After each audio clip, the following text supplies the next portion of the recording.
पिछले भाग में आपने पढ़ा कि रोशनी और दीपक एक होने का फैसला करते हैं।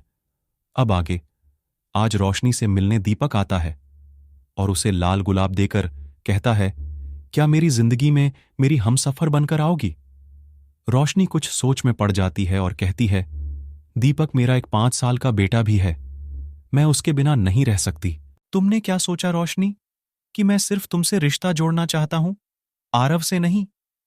क्या इतना ही जानती हो मेरे प्यार को? दीपक रोशनी से पूछता है। नहीं दीपक, ऐसी बात नहीं है, रोशनी दीपक को कहती है। तभी दीपक उसकी बात बीच में ही काटकर कहता है, ऐसी बात नहीं है तो फिर क्या है? अगर तुम कहोगी तो हम और बच्चों का भी नहीं सोचेंगे, सिर्फ आरव ही हमारी जिंदगी में रहेगा। रोशनी दीपक के गले लगकर इस रिश्ते के लिए हां कर देती है। ओह रोशनी, तुम नहीं जानती, आज तुमने मुझे जमाने की सारी खुशियां दे दी हैं। दोनों बहुत खुश होते हैं और फैसला करते हैं कि जल्द ही शादी के बंधन में बंध जाएंगे। लेकिन अभी रोशनी का तलाक राहुल से नहीं हुआ था। एक दिन अचानक से राहुल रोशनी से मिलने पूजा के घर आ जाता है और उसे देखते ही आरव उसकी गोद में चढ़ जाता है। आज बहुत दिनों बाद उसने अपने पापा को जो देखा था।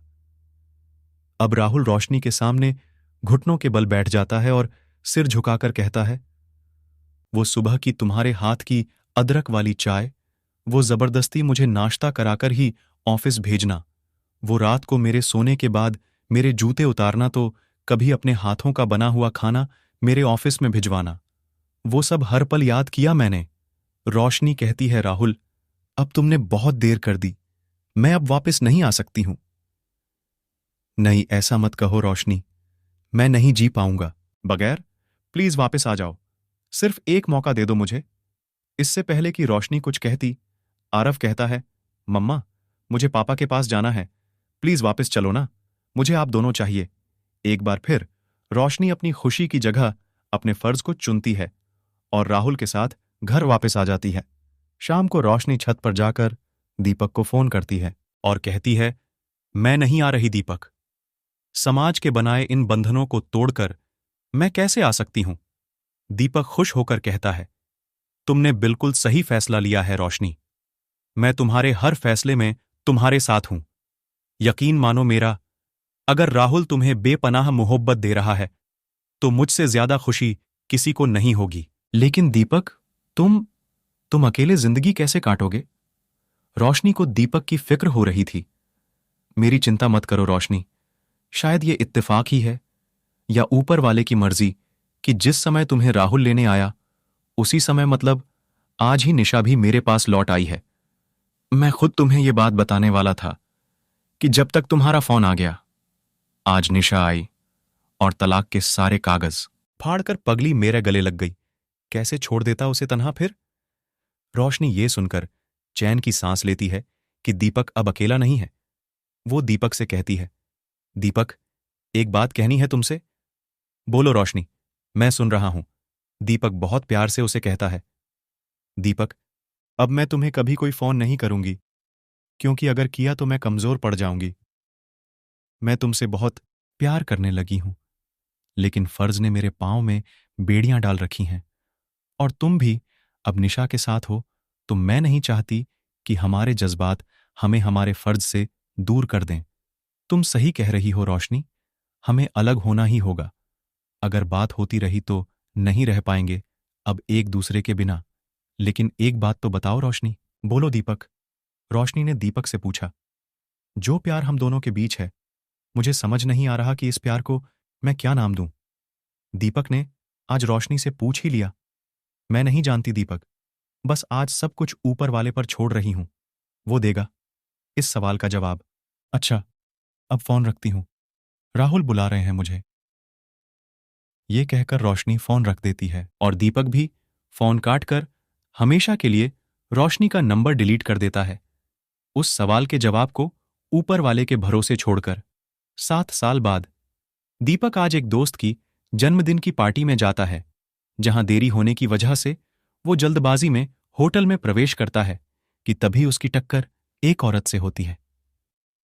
वो बिना उसे देखे ही माफ कीजिएगा कहकर अंदर जाने लगता है कि तभी एक जानी पहचानी आवाज आती है। जी, कोई बात नहीं। दीपक ये आवाज सुनते ही मुड़कर देखता है। रोशनी तुम। रोशनी भी आज 7 सालों बाद दीपक को देखकर खिल उठती है। कैसे हो दीपक? मैं बिल्कुल ठीक हूं रोशनी। तुम कैसी हो? चलो कहीं बैठकर बात करते हैं। वो रोशनी का हाथ पकड़कर होटल के अंदर एक रेस्टोरेंट में ले जाता है, जिसकी रोशनी ने कल्पना भी नहीं की थी। फिर उसे याद आता है कि शायद उसे रोशनी का हाथ नहीं पकड़ना चाहिए था। वो हाथ छोड़कर कहता है, आई एम सॉरी रोशनी। आओ, अंदर बैठकर बात करते हैं। दोनों अब आमने सामने हैं कि तभी दीपक शुरू करता है, और बताओ कैसी हो? राहुल और आरव कैसे हैं? पता नहीं, रोशनी मायूसी के साथ जवाब देती है। क्या मतलब तुम्हारा? तुम्हें कैसे नहीं पता? दीपक हैरान सा होकर रोशनी से पूछता है। मतलब ये कि हमें अलग हुए अब कई साल हो चुके हैं। राहुल ने सिर्फ अपने बेटे को पाने के लिए मेरे साथ प्यार का नाटक किया था। पैसों के दम पर उसने आरव को भी अपनी तरफ कर दिया, और उसकी कस्टडी भी राहुल को मिल गई। अब तो उसके 2 बच्चे और भी हैं, अपनी दूसरी पत्नी से। वो शुरू से उसी लड़की से शादी करना चाहता था, तभी उसने मेरे साथ हमेशा ऐसा बर्ताव रखा। रोशनी अपनी जिंदगी की सारी दुख भरी कहानी बताती है। दीपक उसे कहता है, फिर तुम किसके साथ रहती हो? मैं अब अपने पैरों पर खड़ी हो चुकी हूं और एक मल्टीनेशनल कंपनी में मैनेजर की पोस्ट पर हूं। अकेली रहती हूं। अब दीपक रोशनी का हाथ पकड़कर पूछता है, जब ऐसा था तो मेरे पास वापस क्यों नहीं आई?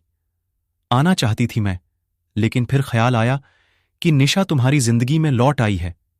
मैं नहीं चाहती थी कि मेरी वजह से निशा के साथ अन्याय हो, रोशनी दीपक को कहती है।